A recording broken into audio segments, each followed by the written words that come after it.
Quick question for you. Over the last few albums, you brought in the extra man, and there was sort of almost a vocal influence. Not necessarily vocals, but singing over the tunes, you know. I'm wondering, is that a step to go into vocals? Not necessarily towards a more vocal direction, no. I just got involved with the band back in 2010, the end of 2010, and that was just before we released Origins, which had more of a sort of vocoder presence more than anything.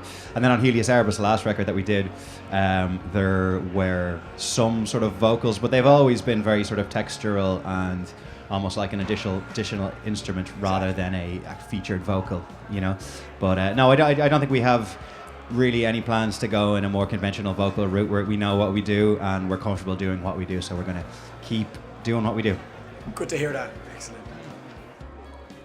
Hey guys, What up? Hello. is God actually an astronaut?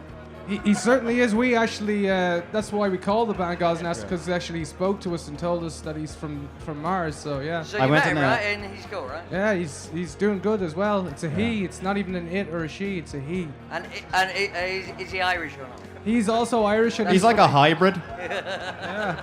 I went on a very spiritual experience in India and I took some DMT and I met God. And he could speak all the languages. So yeah, he's like pretty much a hybrid. And he also practices cosmology and is an astronaut. So we can confirm that.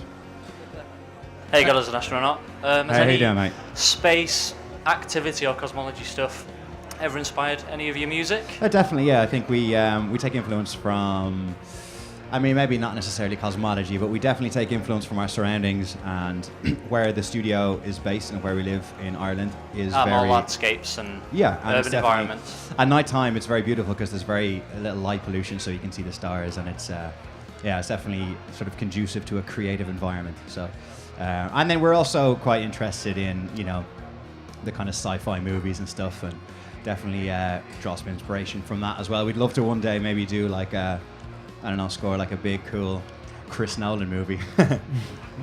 Do you have a question for the audience? Because you can also do that. Then somebody in the audience has to answer it. Any highlights so far of the festival as far as bands or experiences or?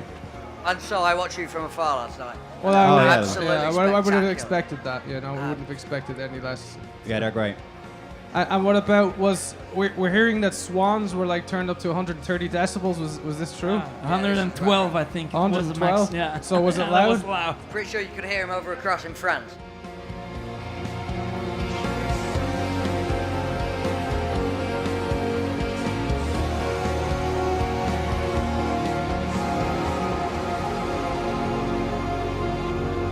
I want to say thanks, to the people who have supported the band over the years. Thank you very much, and it really means a lot.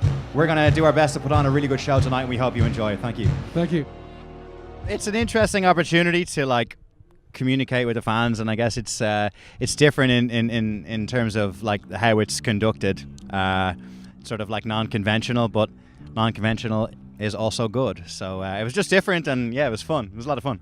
It's probably one of those situations where the more it develops and the more familiar people are with how it's conducted, the more comfortable people will be with responding to questions, and then with being, with having bands ask them questions. So it's definitely, you're definitely onto something there. It's a cool, different twist on things, and I think it's definitely going to be successful. I think it's really good. I think it's excellent, actually. It's nice to have, I guess, a more immediate connection as far as feedback and stuff with fans. It's cool. I liked it.